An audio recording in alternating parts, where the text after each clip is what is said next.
여러분 안녕하세요. 서초 미래교육지구 랜선으로 떠나는 인문학 여행 강사 마숙정입니다. 이번에 두 번에 걸쳐 온라인으로 여러분과 함께 여행을 떠나려고 합니다. 그럼 시작해 볼까요? 아라비아 반도 숨은 보석 요르단을 여행하는데요. 저는 언론사를 퇴직하고 고이카 해외 봉사단으로 파견되어 요르단에서 3년 동안 봉사활동을 했는데요. 그곳에서 시네마 천국이라는 협력활동을 하면서 5천여 명의 아이들을 만났습니다. 주로 초등학생이었는데요. 정말 순수하고 착한 아이들이었습니다. 오늘은 그 아이들 이야기와 요르단이 자랑하는 세계적인 명소를 여러분에게 소개할게요. 오늘 수업은 고대 문명이 숨쉬는 땅 요르단인데요. 요르단은 중동 지역에 있는 나라죠. 이번 시간에는 요르단이 자랑하는 세 곳, 무한한 시간에 갇힌 바다 사해와 바위를 깎아 만든 도시 유적 페트라, 마지막으로 붉은 모래 사막 와디럼을 저와 함께 여행하도록 해요. 요르단 인구는 1000만 명 정도인데요. 크기가 남만 정도지만 대부분 사막이라 도시에만 사람들이 몰려 삽니다. 주로 암만에 무려 400만 명이 살고 있죠. 마치 성냥갑을 쌓아놓은 듯 집들이 빼곡히 차있는 도시 중심가 모습인데요. 대부분 이슬람 교도들이고 한국 교민도 600여 명 정도 살고 있습니다. 요르단은 이스라엘과 시리아 그리고 이라크에 인접해 있는 나라죠. 비행기를 한번 갈아타고 16시간 정도 날아가야 도착할 수 있는 나라입니다. 이스라엘로 가서 육로로 넘어갈 수도 있어요. 여러분, 이건 뭘까요? 네, 밤하늘에 떠 있는 별이죠. 요르단은 대부분 사막이라 별을 보기 좋은 나라입니다. 그래서 사막의 수많은 별을 보기 위해 요르단을 여행합니다.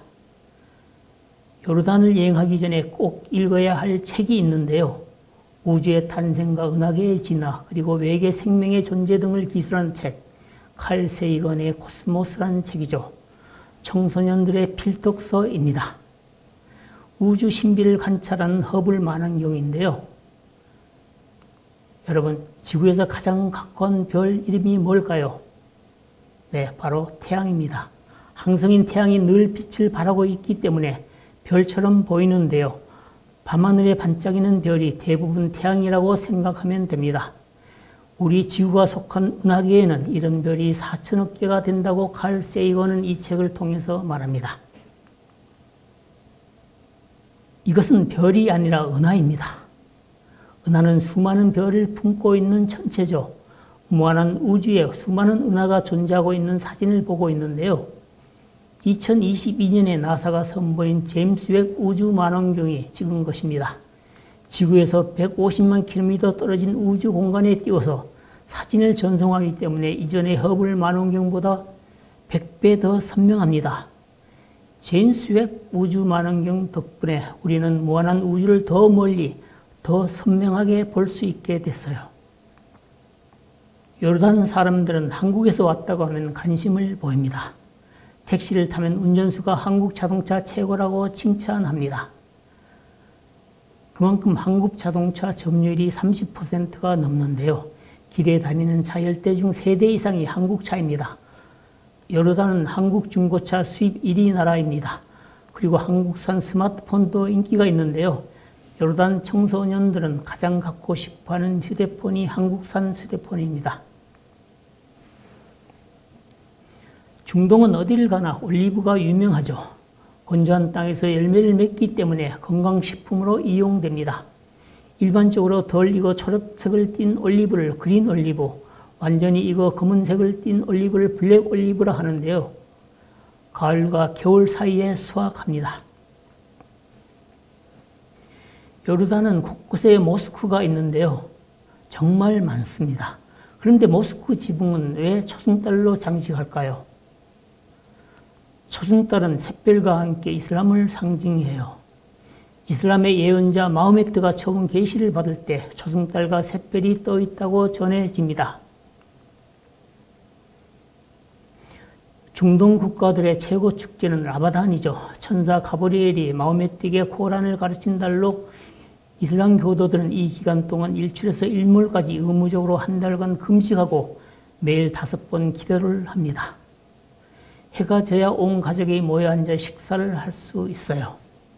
2024년 라마단은 3월 10일에서부터 4월 8일까지인데요. 우리가 라마단 기간에 여행 가면 낮에는 물조차 마실 수 없는 불편함 때문에 이 기간을 피해서 가야 편하게 여행할 수 있어요. 이슬람 전통 의상인데요. 남성과 여성 복장이 조금 다르죠. 여성이 착용하는 히잡, 차도르, 그리고 얼굴을 가리는 니카가 그리고 부르카가 있는데요. 주로 히잡을 많이 쓰는 편이고 얼굴 전체를 가리는 니카과 부르카는 보수적인 가정 여성들이 착용해요. 의무적으로 써야 하는 것이 아니기 때문에 요즘 젊은 여성들이 히잡을 벗는 경우가 늘고 있는 실정입니다.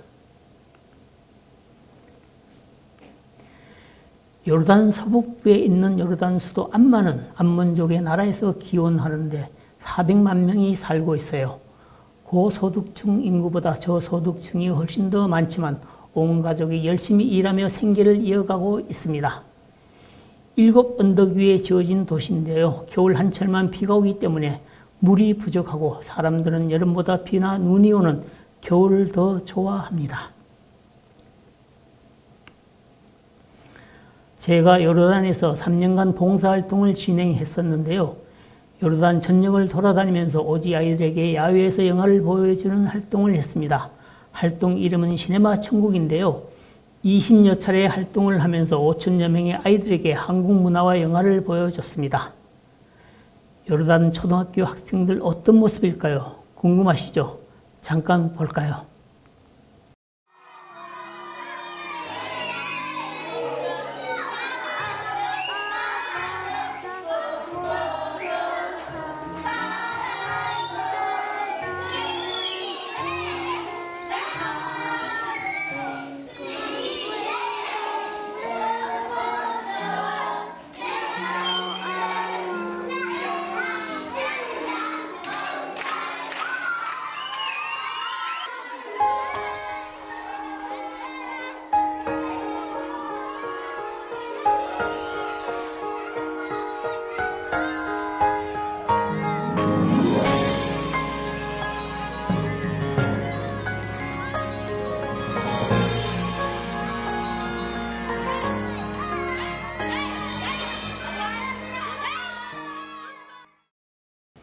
아이들이 무척 순진해 보이고 명랑하죠. 이제 요르단에서 가장 유명한 곳을 돌아볼게요. 먼저 요르단 서쪽 죽음의 바다로 불리는 사해로 가볼까요? 수도 암만에서 1시간 거리에 위치해 있어요. 위성사진으로 보는 사해 모습인데요. 사해를 경계로 요르단과 이스라엘로 나뉩니다. 아래쪽 초록색 밭은 염전인데요. 사해는 엄밀히 말하면 바다가 아니라 호수죠. 예로부터 사해라는 명칭을 써왔기 때문에 그렇게 부르고 있어요.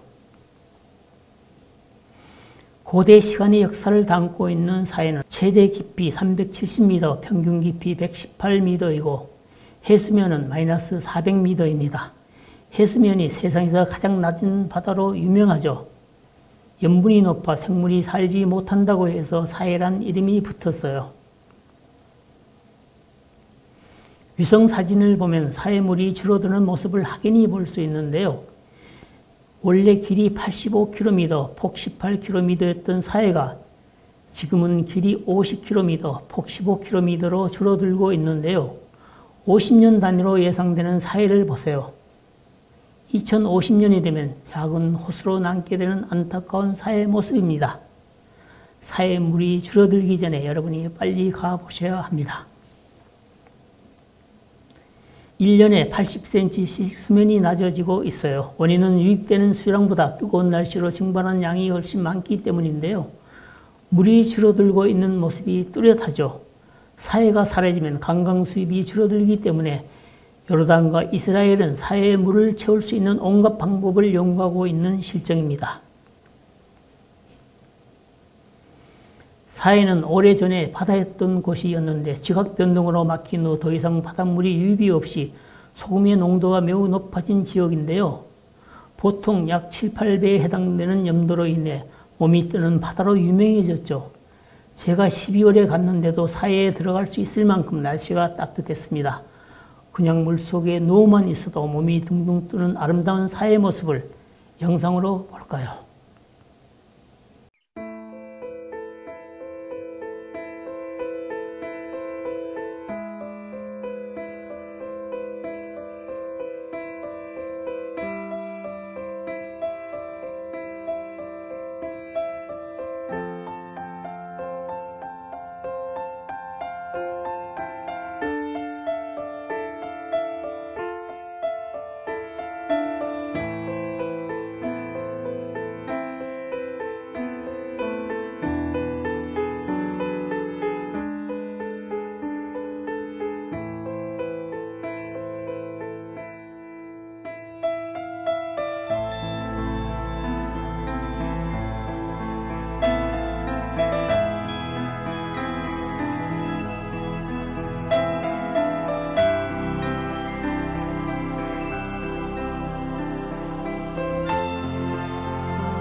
이제 요르단 남부로 가볼까요?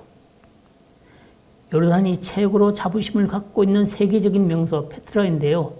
수도 암만에서 버스를 타고 4시간 정도 걸립니다. 페트라는 바위라는 뜻인데 요르단 남서부 사막지대에 있는 유적이에요.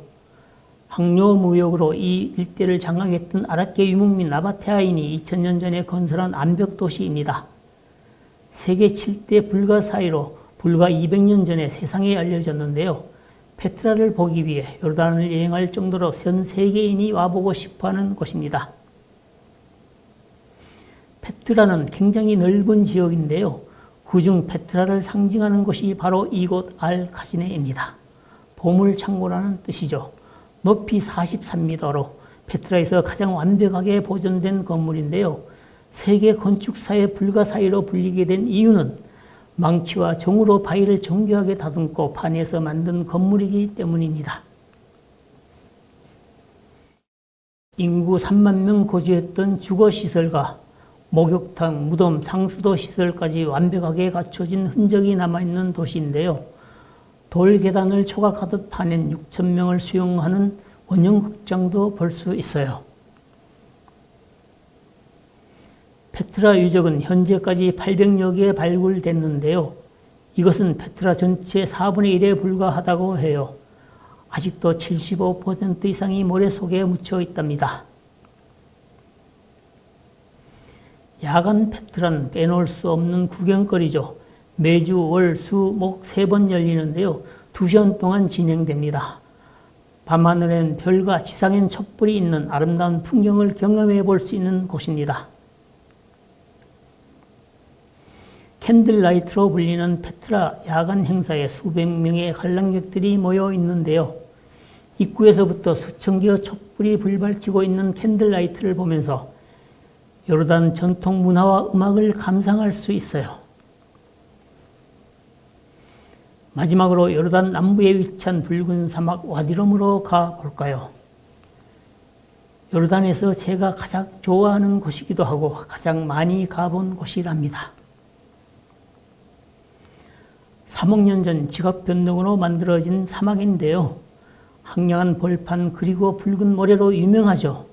와디룸은 와디는 계곡, 럼은 달, 즉 달의 계곡이라는 뜻입니다. 수도 암만에서 290km 남쪽에 위치하고 있는데요. 면적은 남북으로 42km, 동서로 33km 되는 넓은 곳입니다. 사막 전체가 붉은 사암층으로 되어 있어 마치 하성이 온 듯 느낌을 주는 모래사막입니다.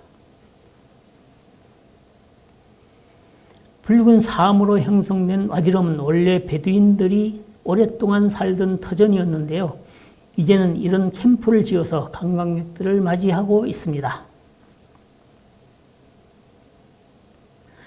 와디룸을 여행하면 주로 천막 안에서 잠을 자야 하는데요. 베두인 캠프 내 모습입니다. 사막이지만 안은 깨끗하게 꾸며 놓았죠. 화장실도 있고 샤워 시설도 있어 불편하지 않아요. 이것은 베두인 전통 음식 바비큐인 자부르인데요. 닭고기를 모래 속에서 익혀서 손님들에게 제공합니다. 한국에서는 절대 먹어볼 수 없는 맛입니다.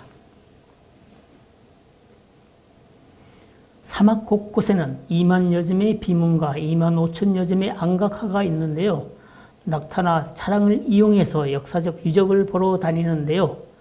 12,000년 동안 지속되었다는 점으로 인해 와디룸은 다른 유적지보다 특별하다고 합니다.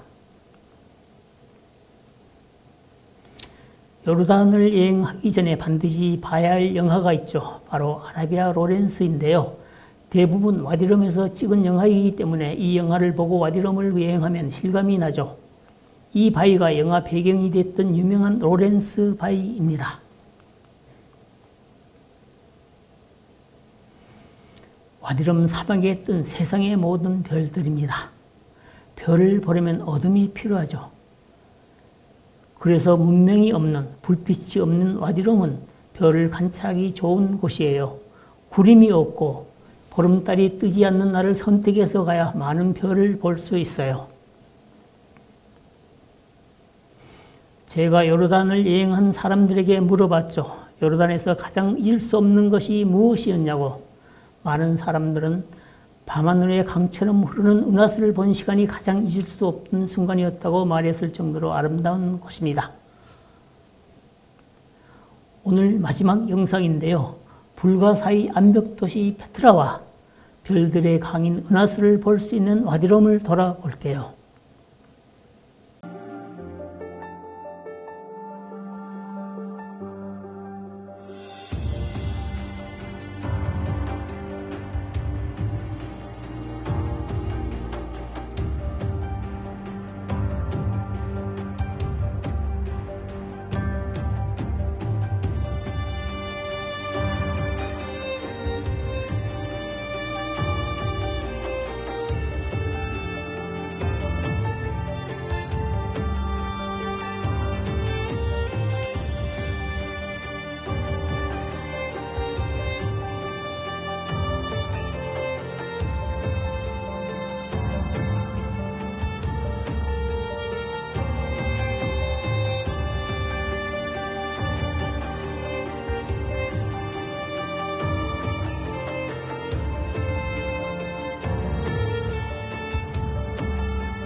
다음 시간은 신들의 도시 아테네와 한국 사람들이 가장 가고 싶어하는 섬 산토리니가 있는 그리스로 여행합니다. 다음 시간에 만나요. 안녕.